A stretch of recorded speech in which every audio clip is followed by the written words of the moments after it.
Have some of you not heard about what happened when I tried to take all the teeth to Australia? Okay, it's like this. I said the Hogfather's Palace has got to have all the teeth. They've got to have teeth everywhere. Teeth, loads and loads of teeth. Yeah, we like this. Oh, we can get teeth on eBay.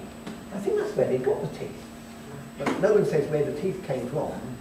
Just get them off eBay. There were 4 different sorts. I still got some in the garage. And I think they ordered 1 million teeth. Then what you do? I think on my deck, I think I have a pint mug full of teeth. Come on, please. Yes, there was an Australian convention. I thought I'll take some stuff along, so I took a big bag of teeth because it's a plot that has been in the movie. The Australians are very worried about you bringing bits of animal and bits of plant in. And so I wasn't surprised when I watched the little carousel at the security and immigration desk, and my bag was pulled off and thumped down on the naughty shelf. And the lady said, "Good day, it's your bag." Yeah. Do you know the regulations about bringing foreign products into Australia? Yeah, I know, been here a lot. Yeah. You have read it, have you? Yeah. So what's in your bag then? I said, well, please open. Because they ask you if they can open it, but they're holding a knife. So you're going to say, no, I don't want it open actually. And they say, okay, fine. Okay. So she opened it up, pulled out the bag full of teeth and said, what's in this thing? Teeth. What kind of teeth? Plastic teeth. She said, why are you bringing plastic teeth to Australia? Now, here's the difference between Australia and America. In America, you would immediately explain copiously what it was you were doing. But this is Australia where if you have Irish or English ancestry, especially if you have Cockney ancestry, you feel a little more sure. I don't think I actually need to tell you. Because these are plastic teeth, which means that they're not bits of animal, etc., etc. She said, but I said, because you have a kind face, and because she was still holding the knife, I said, they are movie plots, and I'm going along to give them to people at a science fiction. You just have to put it like a science fiction convention. Now, that's the valuable word in all these things. With customs people, with immigration people. Why are you coming to the United States? I'm coming to a science fiction convention. I'll forget. Loony! We're going to get rid of it. Here's a footnote.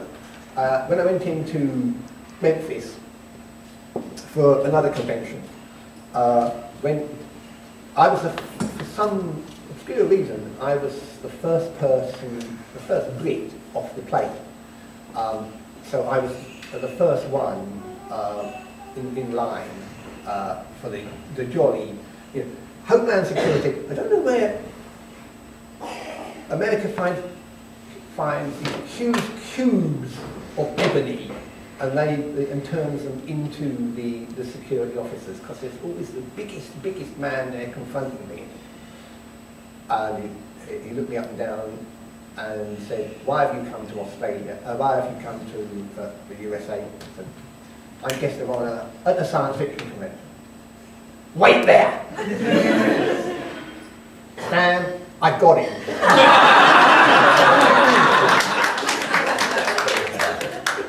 I understand, and no explanation.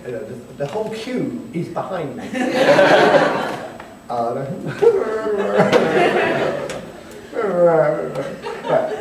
Suddenly, bustle. Little guy, he's not a huge cube of ebony, and he turns up, and you've got a bag I knew you were coming here because we'd seen it. We was on the planes, and unfortunately, I working nights during the convention. But I'm a greatest fan. My name's Stan. Oh, good. Right, to Stan. My old friend Stan, who won't let his friends beat me to death. To Stan. Well done, Stan. For you. Right. Okay. Got to go. Best of luck, McKenzie. Really like the book. Right. And then there's this guy, a 6-foot cube, looking at me. Have you got any ID?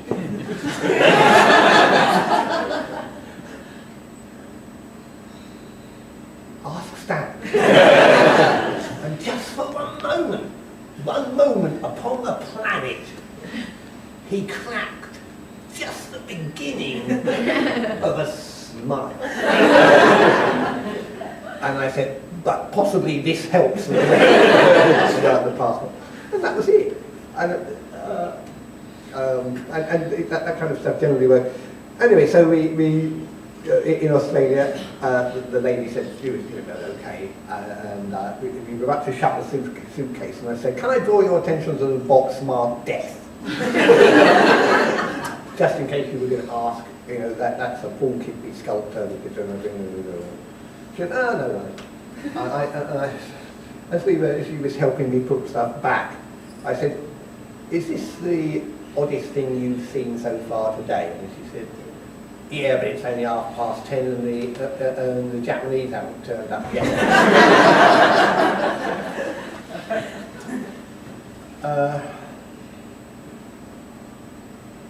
I really am looking for, what do we get next? Oh yes. Mob really wanted to do Colour Imaginary Life Fantastic. I would have preferred that they hadn't. I would have started with other things, but they said, why not start at the beginning? But also,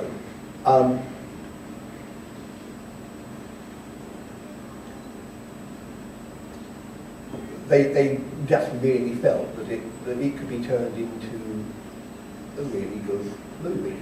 And so I had some involvement with it. But frankly, when you've got, I think, the most bankable actor in British television absolutely begging to be mincemeat, you're certainly going to make colour magic. And in fact, I think it's for more than 10 years, David Jason had been telling anyone that wanted to listen that he wanted to play mincemeat in the Discworld book, in a Discworld. And people would say, what's Discworld? What's Discworld? Because people in the media don't read. Which actually, when I put it like that, is rather dumb. People said, but he's too old to play mincemeat. But then I thought, actually, an old mincemeat is quite good fun. And also, David knows how to act and knows how to fall. When he's thrown out of Unseen University, he falls just in the right way. He clowns properly, which many actors can't do, especially when the baggage that's thrown out after him hits him. It was great fun, those first days of filming, because this was the time when fans were actually allowed to be extras. And it only took a tiny bit of prompting for me to get Mob actually to pay them full extra rate. And the next time they were doing some filming, they phoned me up and said, can we have the Discworld extras again, because they're better at it than normal extras. And don't steal any more props than the crew do.